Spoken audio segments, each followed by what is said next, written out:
The greatest art heist in history didn't happen in Paris. It happened in America.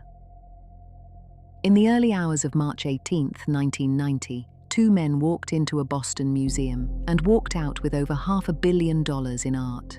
No alarms, no violence, and no arrests, ever. More than 30 years later, it remains one of the most baffling, unsolved crimes in history. It was just after 1 a.m., the night after St. Patrick's Day, when two men knocked on the door of the Isabella Stewart Gardner Museum. They were dressed as police officers, calm, authoritative, convincing. They told the guards there had been a disturbance inside. The guards did exactly what they were told never to do. They let them in. Within minutes, the guards were handcuffed, tied up in the basement, and left alone in the dark. No alarms triggered, no cameras recording, no forced entry. For the next 81 minutes, the thieves moved through the museum like they had all the time in the world. They didn't take everything.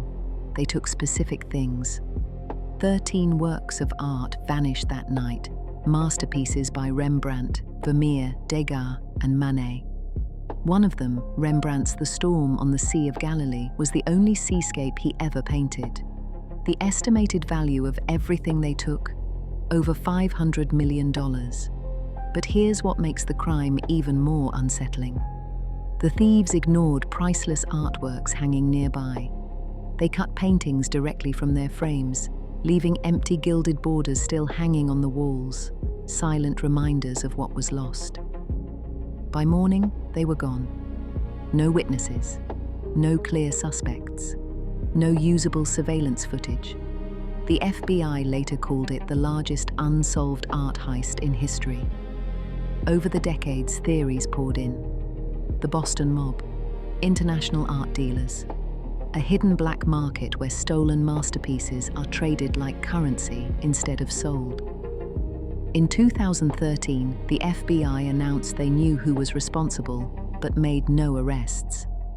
In 2022, the museum doubled the reward to $10 million for information leading to the recovery of the art. To this day, not a single piece has been returned. Inside the museum, the empty frames still hang on the walls, not as decoration, but as a promise that one day the art will come home. And when it does, the truth behind the perfect crime may finally be revealed. This story was brought to you by Whispered Crimes. Stay tuned for the next one.